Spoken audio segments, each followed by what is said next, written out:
اللہ کریم نے فرمایا بندہ مومن جان لے اگر میں تجھے ایک مشکل دوں گا تو میں تجھے کتنی آسانیاں، چلے سارے بول دیں کتنی جی، کتنی اللہ تعالیٰ آسانیاں دے گا؟ 2 آسانیاں۔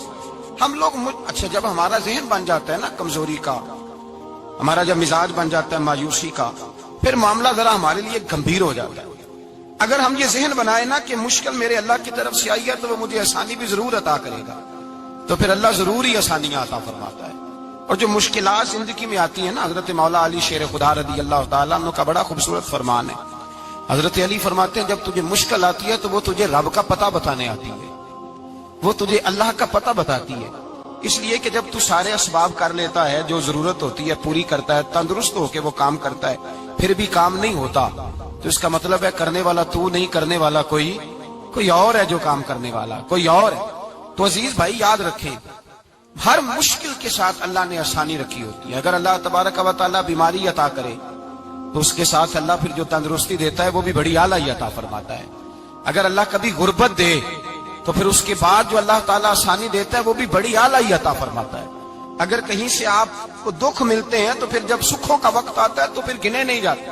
یاد رکھیں مشکلات کے پہلو میں آسانیاں ہوتی ہیں، اور جس آدمی کو مشکل آتی نہیں، میرے نبی کریم سید عالم صلی اللہ علیہ وسلم نے فرمایا مومن کو جو مشکل بھی آتی ہے اللہ اس کی برکت سے اس کے گناہوں کو معاف فرما دیتا ہے، اللہ اس کی برکت سے اس کے گناہوں کو معاف کرتا ہے۔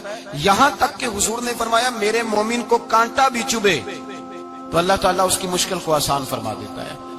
2 بزرگ بیٹھے تھے، ایک حضرت احمد رحمت اللہ علیہ اور ایک حضرت شرف الدین منیری رحمت اللہ علیہ۔ تو حضرت شرف الدین منیری کہنے لگے کہ دوست اصل میں وہ ہوتا ہے جو دوست کی طرف سے آنے والی تکلیف پر صبر کرے، جو اللہ کی طرف سے آنے والی تکلیف پہ صبر کرے وہ اللہ کا محبوب ہوتا ہے۔ تو حضرت احمد فرمانے لگے نہیں مجھے تیری بات کی سمجھ کوئی نہیں آئی، صبر کرے وہ اللہ کا دوست ہے، مصیبت پہ صبر کرے۔ تو کہا جناب پھر اگر نہیں سمجھ آئی تو آپ بتا دیں اللہ کا دوست کون ہے؟ تو آپ فرمانے لگے جو محبوب کی طرف سے آنے والی مصیبت کو اس کا تحفہ سمجھ کے قبول کرے وہ اصل دوست ہوتا ہے۔ اس کا تحفہ سمجھ کے قبول کرے، اپنے رب کا تحفہ سمجھے، مالک کا تحفہ سمجھے کہ اس نے مجھے تحفہ دیا ہے، مجھے کسی مشکل میں ڈالا ہے۔ تو رب کریم بلا مثال و بلا تشبیہ سمجھانے کے لیے اللہ جب کسی کو مشکل میں ڈالتا ہے، کافروں کو تو اس نے موجیں کرائی ہوئی ہے، بڑی بڑی سہولتیں دی ہوئی ہیں، مشکل میں ڈب بھی ڈالتا ہے، اپنے نیک بندوں کو ہی ڈالتا ہے۔ نمرود اور فرعون کے پیروں میں کانٹا بھی نہیں چبھتا تھا، ان کو تکلیف نہیں آتی۔ تکلیف کسے آتی تھی؟ اللہ کے نیک بندوں کو تکلیف آتی تھی۔ حضرت رابعہ بصریہ جب تک زندہ رہی تب تک بیمار رہی، جس دن طبیعت ٹھیک ہوتی تو کہتی اے اللہ تو کہیں مجھ سے ناراض تو نہیں ہو گیا، تو کہیں ناراض تو نہیں مولا جب تو مجھے تکلیف دیتا ہے تو میں رو کے تیری عبادت کرتی، جب مجھے دکھ ہوتے ہیں تو میں سجدے میں تڑپتی، اور خدا بندہ اب تو میں سکھی ہوں، موج میں ہوں، مجھے رونا ہی نہیں آ رہا، تو خدا بندہ تو کہیں ناراض تو نہیں ہو گیا مجھ سے؟ دکھ تو اچھے ہوتے ہیں، دکھ تو پیارے ہوتے ہیں، اور دکھوں کے بعد جو اللہ آسانی دیتا ہے اس آسانی کا پھر کیا ہی کہنا۔ اس حضرت ایوب علی نبینا علیہ الصلوۃ والسلام بیمار رہے، 60 سال اللہ نے تندرستی دی۔ کتنے سال بولے؟ 60 سال، غور کرنا بات پر، 60 سال علیل رہے، پھر بیمار ہو گئے، 18 سال ہو گئے بیمار ہوئے۔ زوجہ کہنے لگی دعا کر لیں آپ کو اللہ صحت دے دے۔ ہمیں اگر کوئی بندہ پوچھ لینا کہ بھائی کبھی کوئی خاص بات تو سناؤ، تو ہم جو ساری زندگی سکھ کے ساتھ سوئے ہوتے ہیں وہ بات نہیں سناتے، وہ جو ایک رات درد سے نیند نہیں آتی اس رات کا قصہ سناتے ہیں، کہتے ہیں وہ میرے الٹے دانت میں درد تھا تو میں ساری رات سو نہیں سکا۔ او بھائی جو ساری زندگی سویا ہے اس کا تو ذکر نہیں کر رہا، اور ایک رات جو تجھے نیند نہیں آ رہی۔ کسی سے پوچھا جائے، ڈاکٹر کہتے ہیں 360 ہڈیاں ہوتی ہیں وجود میں، کسی سے پوچھا جائے نا تیرا کیا حال ہے تو 359 ہڈیوں کا ذکر نہیں کرتا، جس گھٹنے میں درد ہے اس کا ذکر کرتا ہے، کہتا ہے یہ گھٹنے میں بڑی درد ہے۔ او بھائی باقی 359 ٹھیک ہے نا، ان کی بھی تو کوئی بات سنانا۔ حضرت رابعہ بصریہ رحمت اللہ علیہ کے پڑوس میں ایک نوجوان رہتا تھا، آپ کے پڑوس میں، تو وہ جب جو محلے میں بچے رہتے ہیں نا گاؤں میں، ان کا پتہ ہوتا ہے، پڑوسی تھا تو 34-35 سال نوجوان کی عمر ہو گئی، کبھی بیمار نہیں ہوا۔ ایک دن اس کی طبیعت علیل ہوئی، سر میں درد ہوا تو اس نے پٹی باندھ لی سرخ رنگ کی، باہر نکل کے آیا، حضرت رابعہ بصری علیہ رحمہ نے دیکھا تو فرمانے لگے بیٹے خیر ہے؟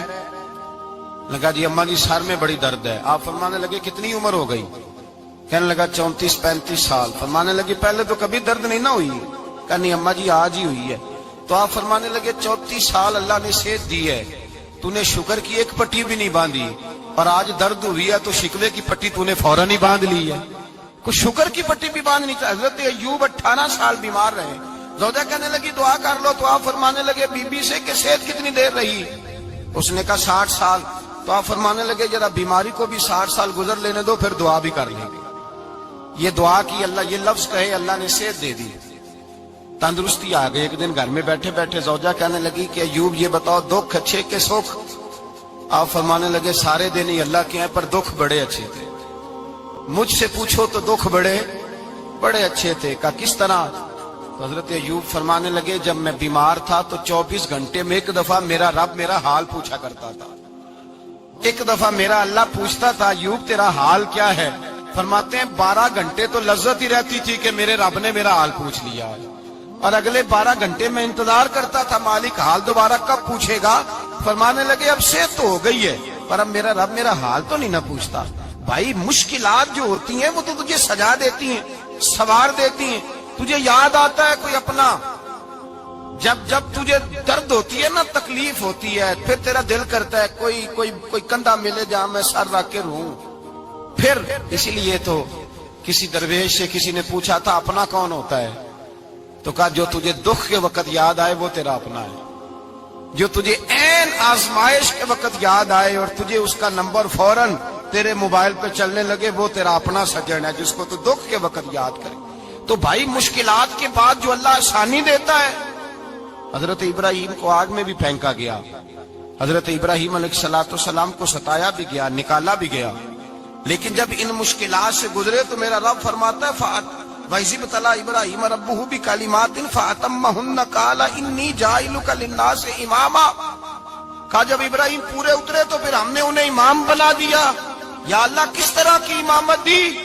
فرمایا میں نے اتنی اعلیٰ شان عطا کی ہے کہ اپنے لاڈلے رسول کو جناب ابراہیم کی نسل میں پیدا فرما دیا ہے، میں نے مصطفیٰ کو ان کی نسل میں پیدا کر دیا، قیامت تک کے لیے ان کا وقار بڑھا دیا۔ اللہم صلی علی محمد وعلی آل محمد کما صلیت علی ابراہیم وعلی آل ابراہیم، ان کی عظمت بڑھا دی، اس لیے کہ جب وہ آزمائش سے گزر کر کے آئے پھر جو آسانی دی۔ میرے نبی پاک صلی اللہ علیہ وسلم نے دین ابراہیمی کی بہت ساری چیزوں کو رکھا، کہا میں ملت ابراہیمی پہ ہوں۔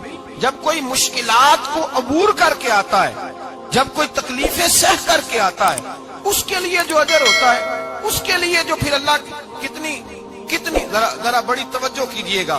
لوگ سمجھتے ہیں فلاں آدمی مشکل میں ہے تو شاید مشکل میں ہی رہے گا، فلاں آزمائش میں ہے تو شاید میرا اللہ فرماتا ہے ایک مشکل دے کے میں 2 آسانیاں بھی دوں گا۔ تم مشکل دیکھ رہے ہو، مشکل نہ دیکھو، وہ جو اس کو بعد میں آسانی آنے والی ہے، اور ڈبل جو میں اس پر نعمت کرنے والا ہوں اس کو دیکھو۔ حضرت یوسف کو بھائیوں نے کنویں میں ڈال دیا تھا، اور جب کنویں سے نکلے تو مصر کے بازاروں میں بکے، اور پھر زلیخا نے